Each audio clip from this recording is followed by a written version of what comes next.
আসসালামু আলাইকুম ওয়ারাহমাতুল্লাহি ওয়াবারকাতুহু। পৃথিবী আমাদের প্রকৃত বাড়ি নয়। আজ এই সম্পর্কে জানব ইনশাআল্লাহ তাআলা। আমাদের শরীর একটি বাহন এবং এটি আল্লাহ দেওয়া ঋণ। এই দুনিয়া হলো আল্লাহর কাছ থেকে আল্লাহর দিকে ফিরে যাওয়ার পথের একটি বাস স্টপ। আসুন একটি গল্পের মাধ্যমে বিষয়টি আমরা জানার চেষ্টা করি। এক ব্যক্তি আবু হুসাইন নামক এক সুফির সাথে দেখা করার জন্য কুফার পথে রওনা হলো। লোকটি আবু হুসাইনের বাড়িতে প্রবেশ করে দেখতে পেল বাড়ির ভেতর কোনো আসবাবপত্র নেই। লোকটি হতভম্ব হয়ে আবু হুসাইনকে জিজ্ঞাসা করল, আপনার বাড়িতে কোনো আসবাবপত্র দেখছি না, ব্যাপার কি?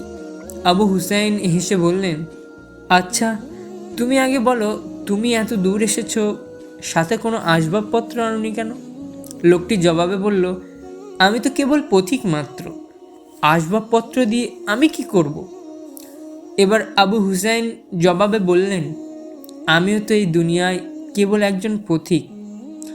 আমি খুব অল্প কয়েকদিনের জন্য এই দুনিয়াতে এসেছি, তারপর আমার আসল বাড়িতে ফিরে যাব। কাজেই আমার তো কোনো আসবাবপত্রের প্রয়োজন নেই। আমাদের আসল বাড়ি সেটা নয় যেটা টাকা দিয়ে কেনা যায়। আমাদের আসল বাড়ি রয়েছে আল্লাহর কাছে। মহানবী সাল্লাল্লাহু আলাইহি সাল্লাম খুব সুন্দরভাবে বলেছেন, দুনিয়ার সুখ স্বাচ্ছন্দ্য আমার জন্য নয়।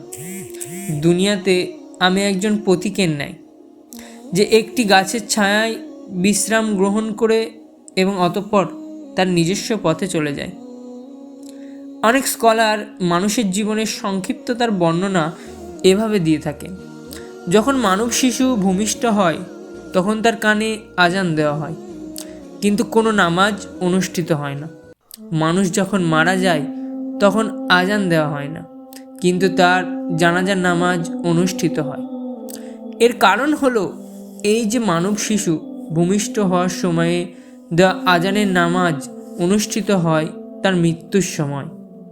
কাজেই আজান ও নামাজের মধ্যকার সময় যত সংক্ষিপ্ত, আমাদের দুনিয়ার জীবনও ততই সংক্ষিপ্ত। আমরা আমাদের বাড়ি, দেশ বা শরীরের বাসিন্দা নয়, বরং আমরা হলাম পথিক মাত্র। কোনো পথিক যেমন তার হোটেল রুমকে সাজায় না, কারণ সেখানে তার অবস্থানকাল হয় বড়ই সংক্ষিপ্ত, তেমনি কোনো মানুষেরও তার দুনিয়ার জীবনকে খুব বেশি সাজানো ঠিক না, কারণ দুনিয়ার এ ঠিকানা বড়ই স্বল্প সময়ের জন্য।